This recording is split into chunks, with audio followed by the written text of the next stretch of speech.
বৈঠকের আলোচ্য বিষয় সম্পর্কে আমি বলেছিলাম যে আগামী 22 তারিখ থেকে যে নির্বাচনী প্রচার কাজ আরম্ভ হবে, এর একটি শিডিউল আমরা রেডি করছি। খসড়া আমরা প্রস্তাব বৈঠকে আসছে, সেটা চূড়ান্ত হবে। সফরের বিস্তারিত বর্ণনা, কোন কোন জেলায় কখন, কোন আসনে কখন আমরা যাব, কে কে সাথে থাকবেন, এর বিস্তারিত একটি পরিকল্পনা এই বৈঠকে আজকে চূড়ান্ত হবে। এছাড়াও আপনারা জানেন যে প্রত্যেক দল দিয়ে থাকে আমাদেরও ম্যানিফেস্টো, যেটা নির্বাচনের জন্য আমরা দিয়ে থাকি, সব দল আনুষ্ঠানিকভাবে ঘোষণা করে। তো এটা 22 তারিখের পরেই সাধারণত, অর্থাৎ নির্বাচনী কার্যক্রম আরম্ভ হওয়ার পরে এই ম্যানিফেস্টোটা ঘোষণা হয়। আমাদের ম্যানিফেস্টোটাও আজকে চূড়ান্ত হবে ইনশাল্লাহ, এবং এটা পরবর্তী কোনো একটি সুবিধাজনক সময় আমরা সংবাদ সম্মেলনের মাধ্যমে জাতির কাছে সেটা উপস্থাপন করব। এছাড়াও আমরা আরেকটি গুরুত্বপূর্ণ বিষয় আজকে আলোচনা করছি, সেটি হচ্ছে বিভিন্ন বিষয়ে পলিসি পেপার, অর্থাৎ একটি রাষ্ট্র পরিচালনার জন্যে গুরুত্বপূর্ণ অনেকগুলো বিষয় আছে। আপনারা জানেন সরকারের এই সমস্ত বিষয় নিয়ে আমাদের কিছু পলিসি পেপার আমরা তৈরি করেছি। এই পলিসি পেপারগুলো আজকের এই বৈঠকে প্রস্তাবনা আকারে আসছে। আমাদের বিশেষজ্ঞ পরিষদে যারা আছেন, টিমে যারা আছেন, লিড করছেন, তারা এটি এখানে পেশ করছেন। আজকের এই বৈঠকে এটাও চূড়ান্ত হবে। এছাড়া জাতীয় নির্বাচন সংশ্লিষ্ট অনেকগুলো বিষয় আছে। চলমান রাজনৈতিক পরিস্থিতি সহ নির্বাচন কমিশনের ভূমিকা, লেভেল প্লেইং ফিল্ড, আইন শৃঙ্খলা পরিস্থিতি সহ সম্পৃক্ত সংশ্লিষ্ট সমস্ত বিষয়গুলোই এই বৈঠকে আজকে উপস্থাপিত হচ্ছে। আমরা এগুলো সবই আলোচনা করব।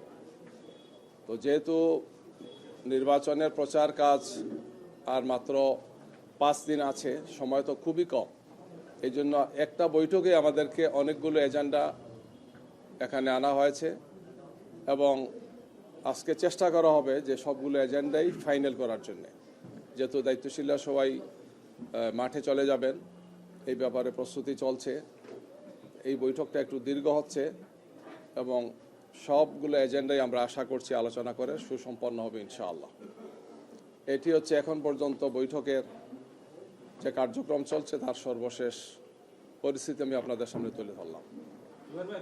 কিছুক্ষণ আগে মামুনুল হক সাহেব আপনাদের অফিস থেকে বের হয়েছে, এবং বের হওয়ার সময় আমাদের সাংবাদিকদের কাছে বলে গেছেন কয়েকটি বিষয়।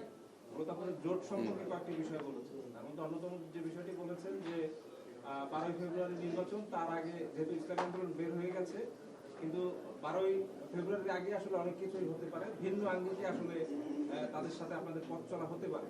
তবে সে একটা জিনিস পরিষ্কার করেছে যে মনোনয়ন ফর্ম প্রত্যাহারের শেষ দিন পর্যন্ত, মানে আগামী 20 জানুয়ারি পর্যন্ত আর নতুন কোনো আসলে আলোচনা হওয়ার সুযোগ নেই তাদের সাথে।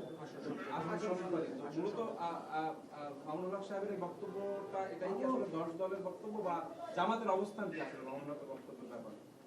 জনাব মুফতি মামুনুল হক সাহেব আসছিলেন আমাদের জামাতের নায়েবে আমির ডাক্তার আব্দুল্লাহ মোহাম্মদ তাহের সাহেবের সাথে দেখা করার জন্য। এই সংশ্লিষ্ট বিষয় সম্বন্ধে ওনারা আলোচনা করেছেন। যেহেতু আমি বৈঠকে ছিলাম, ওনাকে দেখেছি, সালাম বিনিময় হয়েছে। আনুষ্ঠানিক কোনো বৈঠক মনে হয় না এটা। দেখা করতে আসছেন, বিভিন্ন বিষয়ে তো মত বিনিময় করেছেন, উনি ওনার একটা বক্তব্য পেশ করেছেন।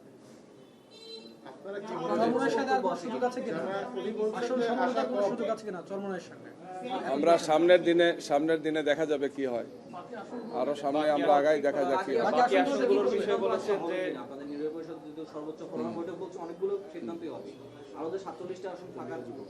জি, যে 47টি আসন আমরা রেখেছিলাম, তো সেই আসনগুলো সম্পর্কে আমরা লিয়াজো কমিটিকে দায়িত্ব দিয়েছি। লিয়াজো কমিটি যেটা আছেন তারা সেটা বিষয়ে আলোচনা করছেন, এবং সেটা একটি আলোচনা করে ওনারা সিদ্ধান্তে পৌঁছার পরে আমরা আপনাদেরকে জানাবো। চূড়ান্ত সিদ্ধান্ত হলে আপনারা জানবেন ইনশাআল্লাহ। সেটা সিদ্ধান্ত চূড়ান্ত হয়ে গেলে আমরা আপনাদেরকে অবহিত করবো ইনশাআল্লাহ। আজকে সম্ভবত আর আমরা বলার সুযোগ পাবো না, অনেক সময় চলে যাবে, তো রাতে সুযোগ। তবে আমরা একটা প্রেস রিলিজ দেবো, যেখানে হয়তো কিছু বিষয় থাকবে।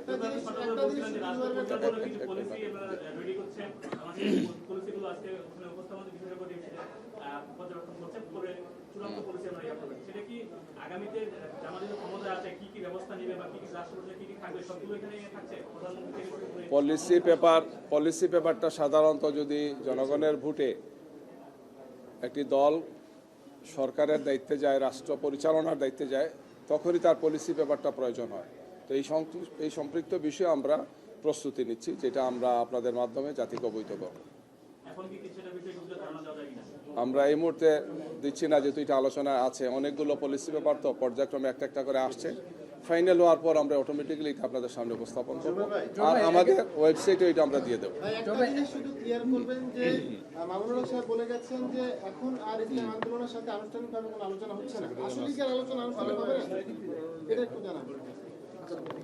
পাশাপাশি ভাই 11 দলীয় জোট এটা তো বললাম, সেখানে এটা ওনার একটা বক্তব্য, আমাদের বক্তব্য আমরা আপনাদের সামনে বলবো। এবং জোটের যেহেতু একটা লিয়াজো কমিটি আছে, লিয়াজো কমিটি আনুষ্ঠানিকভাবে এবার কথা বলবে। মামুনুল হক বলেছেন এই জোট ভাঙার পেছনে তাদেরও ব্যর্থতা আছে, এই ব্যর্থতা রয়েছে কি? তাদের বলতে সম্মিলিতভাবে সবার কথাই বলেছেন। আমি এ ব্যাপারে কোনো মন্তব্য করতে যাচ্ছি না। জয় ভাই, একটা বিষয় ইসলামী আন্দোলনের মানে কাছে আপনার কোনো মেসেজ আছে কিনা আপনাদের জোটের পক্ষ থেকে এখন শেষ মুহূর্তে? কারণ হাতে আর সময় নেই, 22 তারিখ থেকে প্রচারণা শুরু হচ্ছে, কালকের মধ্যে সম্ভবত মনোনয়ন দাখিল যাচাই বাছাই শেষ হচ্ছে। এই মুহূর্তে কোনো মেসেজ আপনারা দিতে চান কিনা জোটে আসার জন্য বা জোটে না আসার জন্য, বা তাদের যে অবস্থানগত বিষয়টা আছে? আমরা সব সময় বলেছি যে আমাদের দরজা সবার জন্য উন্মুক্ত, এটাই আমাদের সব সময়ের মেসেজ। এখন এই মেসেজ থাকলো। বাকি 47টা আসন নিয়ে আপনাদের কোনো আলোচনা হয়েছে কিনা? এটা আলোচনা হবে, আমাদের জোটের লিয়াজো কমিটি আলোচনা করে প্রস্তাব তৈরি করবেন, শীর্ষ নেতৃবৃন্দ চূড়ান্ত করার পরে সেটা আমরা ঘোষণা দেব। ধন্যবাদ। জি।